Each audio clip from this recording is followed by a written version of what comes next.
Good morning students. हम विजयराज कटारिया लेकिन फिर से हाजिर आपके सामने जीवन की मौलिक इकाई कोशिका के बारे में, क्लास 9 लेसन 5। इससे पहले यानी कि आज से पहले हमने पढ़ा था कोशिका के बारे में, लेकिन आज हम पढ़ेंगे कि जो कोशिकाओं की खोज जिस आधार पे की गई थी, फिर उसके बाद बहुत सारे वैज्ञानिक आए, उन्होंने भी कोशिकाओं के बारे में अध्ययन किया और एक सिद्धांत का प्रतिपादन किया, और सिद्धांत के बारे में हम यहां पर अब पढ़ने वाले हैं। तो कोशिका सिद्धांत, किस सिद्धांत के बारे में पढ़ेंगे? कोशिका सिद्धांत कि किस प्रकार से कोशिकाओं की खोज की गई, और ये जो कोशिका है कैसे कह सकते हैं कि हम ये सभी जीवों की संरचनात्मक, क्रियात्मक, मानसिक इकाई है। तो इस कोशिका सिद्धांत के अनुसार हम उसको समझने वाले हैं। लेकिन अब यहां पर कोशिका सिद्धांत को हमें समझने से पहले यह ध्यान देना होगा कि इस कोशिका सिद्धांत की नींव किसने रखी थी, क्योंकि बिना नींव के हम बिल्डिंग नहीं बना सकते। तो कोशिका सिद्धांत की नींव रखने का श्रेय किसे जाता है? तो देखिए, कोशिका सिद्धांत की नींव रखी थी ड्यूटेरो चैट ने। अंडरलाइन कर लेना इसे। ड्यूटेरो चैट नामक साइंटिस्ट ने कोशिका सिद्धांत की नींव रखी थी। बड़ा इंपॉर्टेंट क्वेश्चन है ये।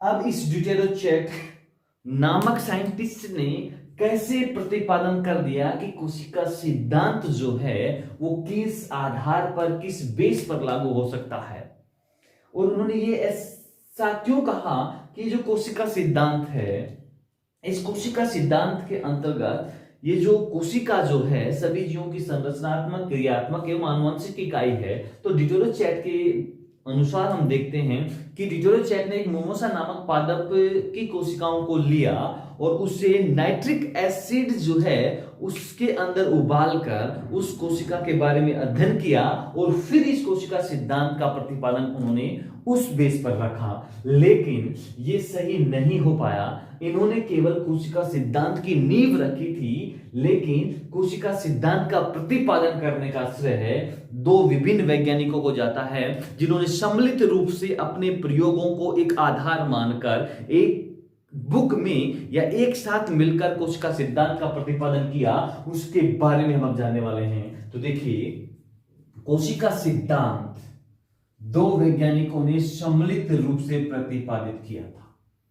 गाइस, इंपॉर्टेंस है, इसे आप रीड करते हुए चलें, साथ में अपनी नोटबुक में राइट भी करते हुए चलें, क्योंकि आज का जो ये टॉपिक है या 9th में जो आप पढ़ेंगे NTSE STSC olympiad based exams के आधार पर आप यहां पर पढ़ेंगे। साथ में 11th क्लास में भी आपको ज्यादा स्ट्रगल नहीं करना पड़ेगा अपने इस साइंस सब्जेक्ट से रिलेटेड। अगर आप बायोलॉजी लेंगे तो वहां पर आपको फाइट करने की जरूरत नहीं पड़ेगी, क्योंकि कुछ लेवल जो आपका यहां पर है 9th में वहीं से क्लियर हो जाएगा, बाकी आप 11th में जाके क्लियर कर लेंगे। क्योंकि डॉक्टर बनने के लिए हमें बहुत ज्यादा समय अपनी स्टडी में देना होता है। तो कोशिका सिद्धांत दो वैज्ञानिकों ने सम्मिलित रूप से प्रतिपादित किया था। तो पहला वैज्ञानिक था स्लीडन।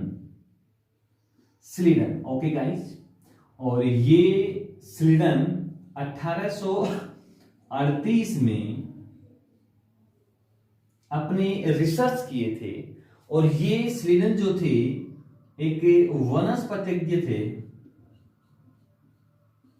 कैसे थे ये? वनस्पतिज्ञ थे, यानी कि बोटनिस्ट थे, वनस्पति विज्ञान के ये वैज्ञानिक थे, यानी कि पेड़ पौधों के ये वैज्ञानिक थे। मैं और आगे लिख देता हूं, पेड़ पौधों पर इन्होंने अपने रिसर्च किए, पौधों के ये वैज्ञानिक थे, ठीक है, जिन्हें हम प्लांट्स कहते हैं। ओके, और ये जर्मनिस्ट साइंटिस्ट थे। अब दूसरे साइंटिस्ट की हम बात करते हैं, स्वान जो थे ये 1839 के समथिंग इनका रिसर्च का समय रहा है। और ये एक ब्रिटिश साइंटिस्ट थे, ब्रिटेन के रहने वाले थे, ठीक है। और ये एक जूलॉजिस्ट थे, यानी कि जंतु वैज्ञानिक। क्या थे ये? जंतु वैज्ञानिक थे। यानी कि इन्होंने अपनी जो रिसर्चेस की, प्रयोग जो किए जंतु कोशिकाओं पर किए, और स्वीडन ने पादप कोशिकाओं पर अपने प्रयोग किए, यानी कि एनिमल्स। ठीक है। इन दोनों वैज्ञानिकों ने सम्मिलित रूप से मिलकर कोशिका सिद्धांत का प्रतिपादन किया। किसका प्रतिपादन किया? कोशिका सिद्धांत का प्रतिपादन किया। अब इनके कोशिका सिद्धांत में कुछ तथ्य थे जिनको हम यहां पर अब जानने की कोशिश करेंगे। स्लीडन ने पादप कोशिकाओं पर अपने अध्ययन किए और स्वान ने जंतु कोशिकाओं पर अपने अध्ययन किए, और पादप और जंतु कोशिकाओं के अध्ययनों के बाद में दोनों ने निष्कर्ष निकाला और एक सिद्धांत दिया, कोशिका सिद्धांत। और इस कोशिका सिद्धांत के अंतर्गत उन्होंने क्या कहा या क्या हमें जानकारी दी, वो आप थोड़ा डिटेल से देखने वाले हैं। तो सबसे पहले सम्मिलित रूप से इन दोनों वैज्ञानिकों ने कोशिका सिद्धांत को प्रतिपादित किया और कहा, क्या कहा? तो देखिए, इन्होंने कहा कि सभी जीव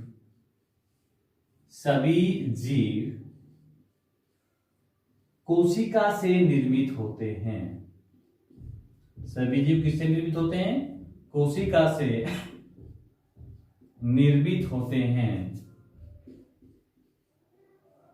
तो पहला पॉइंट आपको समझ में आ गया होगा कि स्लीडन और स्वान ने क्या कहा था कोशिका सिद्धांत के अंदर, कि सभी जीव जो हैं कोशिका से निर्मित होते हैं, यानी सभी जीवों का निर्माण किससे होता है? कोशिकाओं से होता है। दूसरा पॉइंट उन्होंने ये कहा कि कोशिका जो है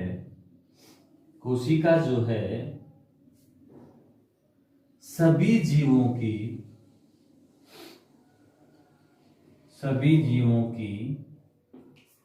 संरचनात्मक,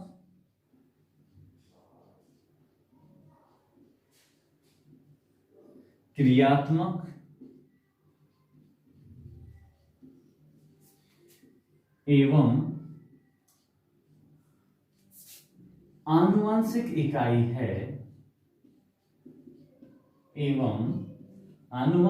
इकाई है।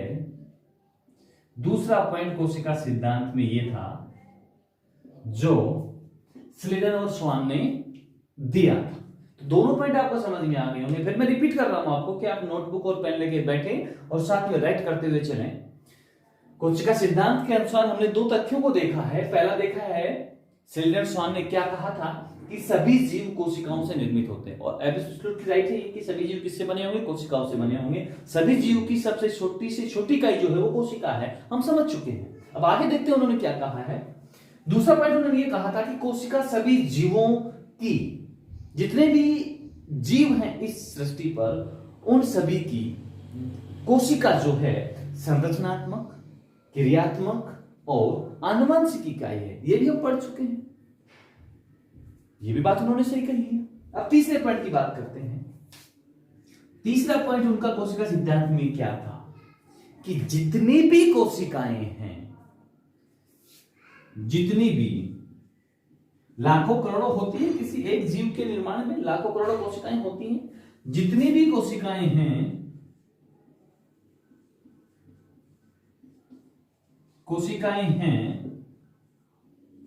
वो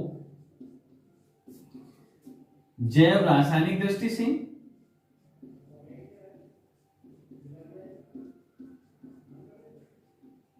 जैव रासायनिक और उपापचयी दृष्टि से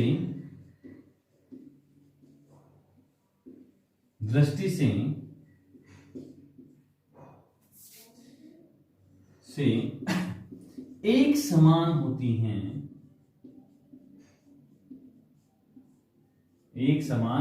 हैं, तो कुछ समझ में आया स्टूडेंट्स कि तीसरे पॉइंट में क्या कहा गया है कोशिका सिद्धांत में स्लीडन और स्वान के द्वारा, कि जितनी भी कोशिकाएं हैं, अगर एक जीव वो लाखों करोड़ों कोशिकाओं से बना हुआ हो, एक कोशिकाओं जो बने हुए जीव होंगे उनकी तो बात ही नहीं करेंगे, अनेक कोशिकाओं से बने हुए जीवों की हम बात करते हैं, तो उसके अंदर जैव रासायनिक यानी कोशिकाओं में भरे हुए पदार्थ और उपापचयी कोशिकाओं में होने वाली उपापचय क्रियाओं की दृष्टि से सभी कोशिकाएं एक समान होती हैं, क्योंकि सभी कोशिकाओं में क्या होगी, जैव रासायनिक पदार्थ बने होंगे और उपापचय क्रियाएं उनके अंदर होंगी, तो उस दृष्टि से सभी कोशिकाएं एक समान होती हैं। तो ये तीसरा पॉइंट क्या कह रहा है कि जितनी भी कोशिकाएं हैं वो जैव रासायनिक और उपापचय दृष्टि से एक समान होती हैं। करेक्ट है, कोई गलत बात नहीं है। चौथा पॉइंट यहां पर है, अब गाइस मैं इसको थोड़ा स्टार लगा देता हूं, क्योंकि चौथा पॉइंट जो है रुडोल्फ विर्चोव के द्वारा दिया गया था, ना कि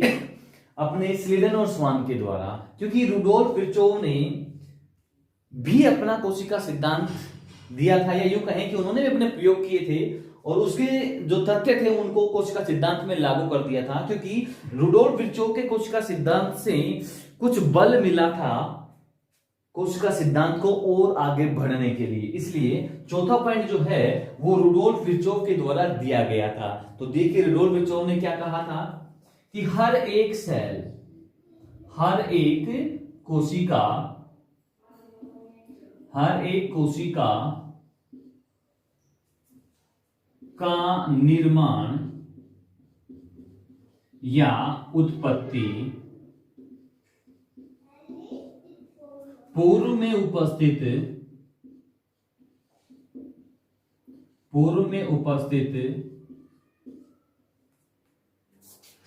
कोशिकाओं से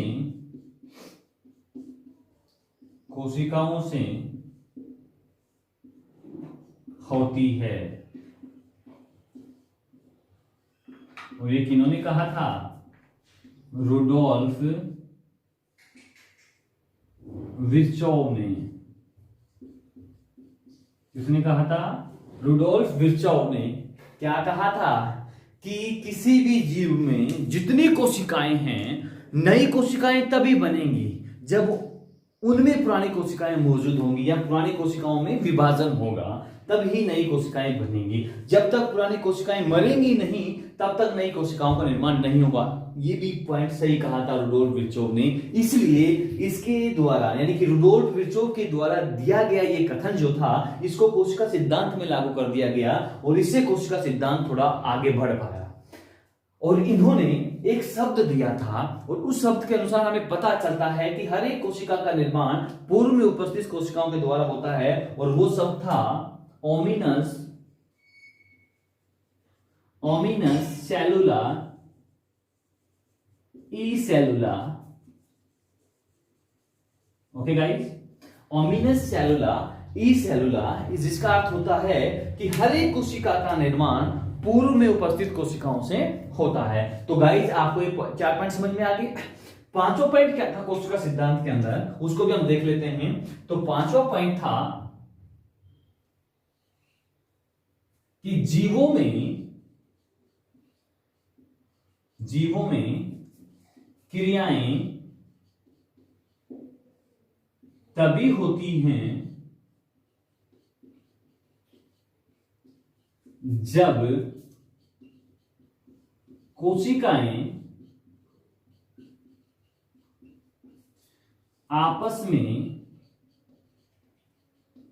आपस में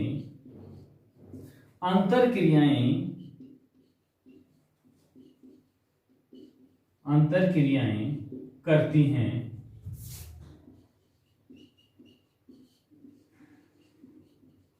ये पॉइंट भी सही है कि जब तक कोशिकाएं आपस में अंतर क्रियाएं नहीं करेंगी तो ना तो किसी जीव की वृद्धि होनी है, ना ग्रोथ होना है, ना उनमें कोई उपापचयी क्रियाएं होनी है, कुछ नहीं होगा जब तक कि कोशिकाएं आपस में एक दूसरे से क्रियाएं नहीं करेंगी। तो पांचवा पॉइंट उनका सही था कि जीवों में क्रियाएं तभी होती हैं जब कोशिकाएं आपस में अंतर क्रियाएं करती हैं। जब अंतर क्रियाएं करती हैं तभी तो हम चल पाते हैं, तभी तो हम सारी शरीर की जो क्रियाएं होती हैं, सांस लेना, बोलना, सब कर सकते हैं। जब तक कि कोशिकाओं के अंतर क्रियाएं होंगी तभी जीवों के अंदर क्रियाएं संभव हो सकती हैं। तो कोशिका सिद्धांत के कुछ पहलू थे जिनको हमने यहाँ पर अभी स्टडी किया है। अब मैं आपके सामने कुछ रोचक तथ्य और रख देता हूं कि कोशिका सिद्धांत के बाद में क्या क्या चेंजेस हुए, क्या क्या डिस्कवरीज हुई, क्योंकि जो साइंस है इसका कोई अंत नहीं है और हर एक चीज साइंस है, क्योंकि साइंस के बिना हम किसी भी चीज की कल्पना नहीं कर सकते। क्योंकि साइंस ने आज इतना असर अपना इस दुनिया पर छोड़ा है क्योंकि आज जो माइक्रोस्कोपिक दुनिया का जो समय है उसमें आर्टिफिशियल्स वायरस बनाए जाने लग गए हैं। तो देखिए कोशिका सिद्धांत में कुछ रोचक तथ्य के बारे में बात करते हैं कि 1831 में किस सन में 1831 में रॉबर्ट ब्राउन ने केंद्रक की खोज की।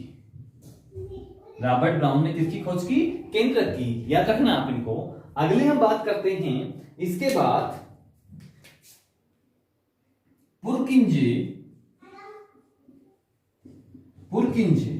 किसने?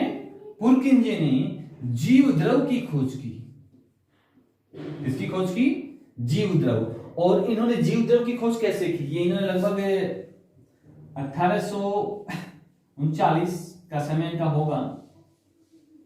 तो पुरकिंजे ने क्या कहा कि जो कोशिका है उसमें जो तरल पदार्थ भरे होते हैं कोशिका द्रव, वो कोशिका का जीव द्रव कहलाता है। यानी कि कोशिका में